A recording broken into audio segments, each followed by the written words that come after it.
All right, so I just took our text message automation on its maiden voyage, and it worked.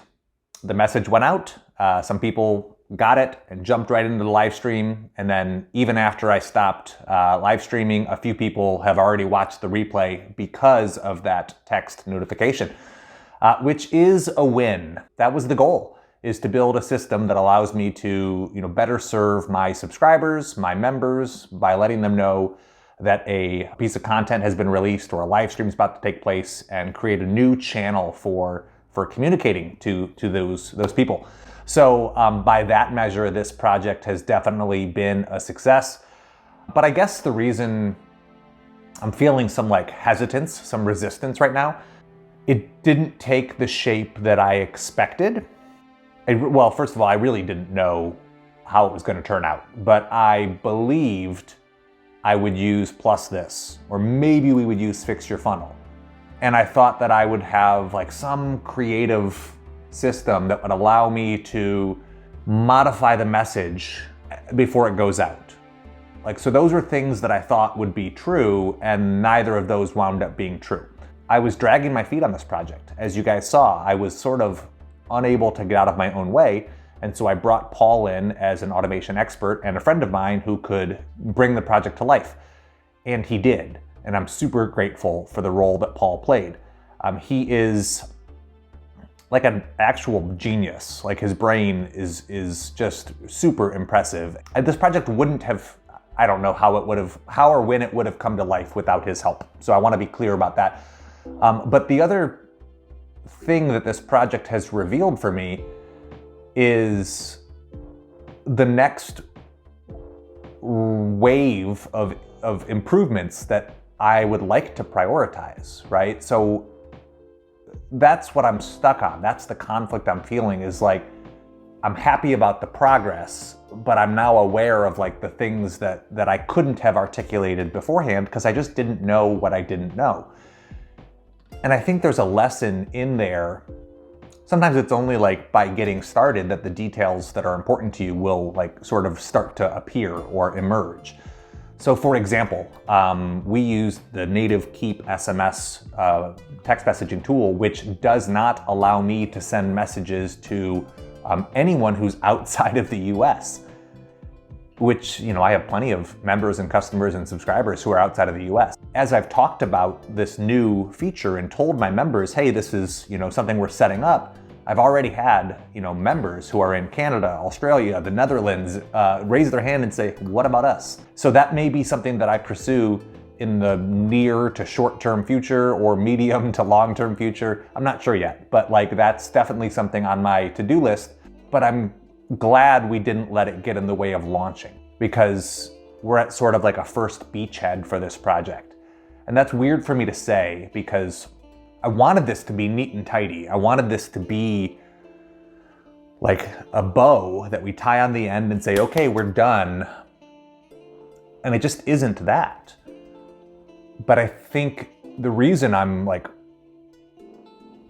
trying to be comfortable talking about it that way is because projects aren't always neat and tidy. Small business isn't always neat and tidy. And so sometimes you just have to prioritize progress over perfection, right? Let your first version start serving so that you can start learning from it while you decide what you want to execute next. And so the next wave of improvements for me will include a solution for, users or recipients who are outside of the US. It will also, I want to look into options for customizing the message as it goes out or before it goes out, so that I can say what the blog post is or what the live stream is about in the text. So that'll be something I'm interested in adding in the future, but didn't make it into the scope of this initial first project.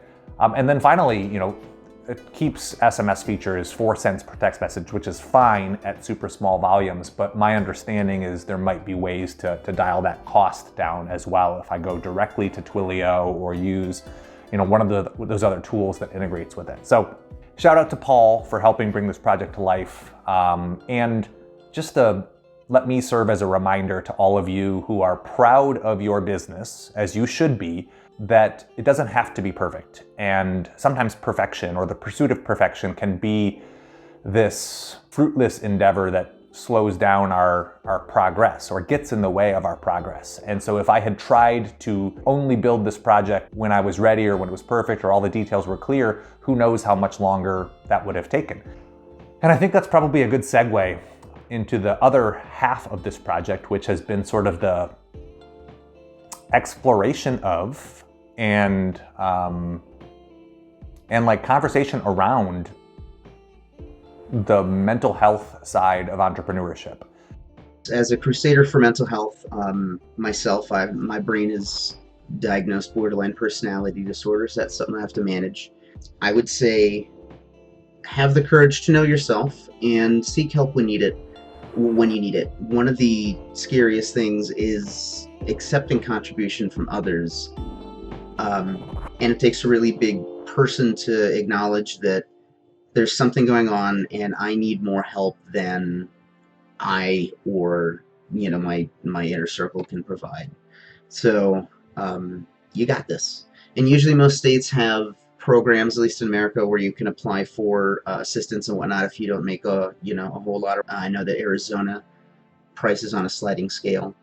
So yeah, don't. That'll be the thing I end with. Don't make money a reason to not seek help. It's the best investment you can ever make in yourself. Like really, it truly is. And invest in your own mental wellness.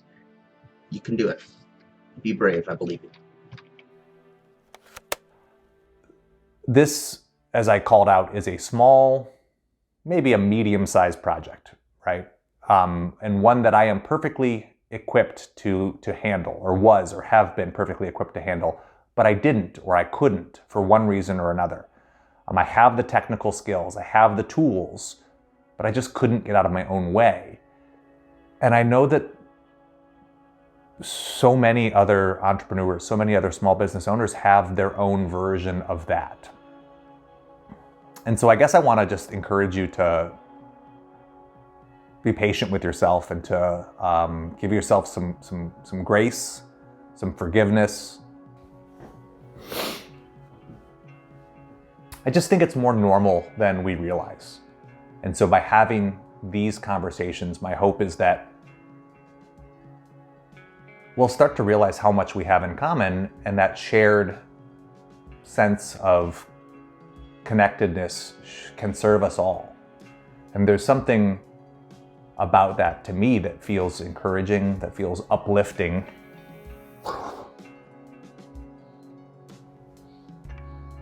God, this feels weird and uncomfortable because I am so far from having it all figured out. So I'm not really in a position to be giving advice to anyone. In fact, I have a hard enough time taking my own advice. So I guess the only thing that I want to wrap this project up with is like the messiness is part of the process. For this project, for small business, and probably for just being a human. I really want to have a clear, definitive finish line, and to put it all in nice packaging, and to show the start to end technical completion and maturation of my emotional state along or in parallel with it. But that just wouldn't be real. And the whole nature of this project is trying to prioritize sharing the things that are real, even and especially when they are uncomfortable.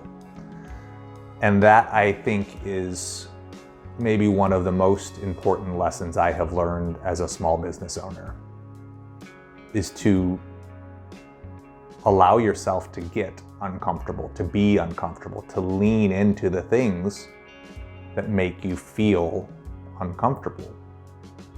Because I think that is where growth happens.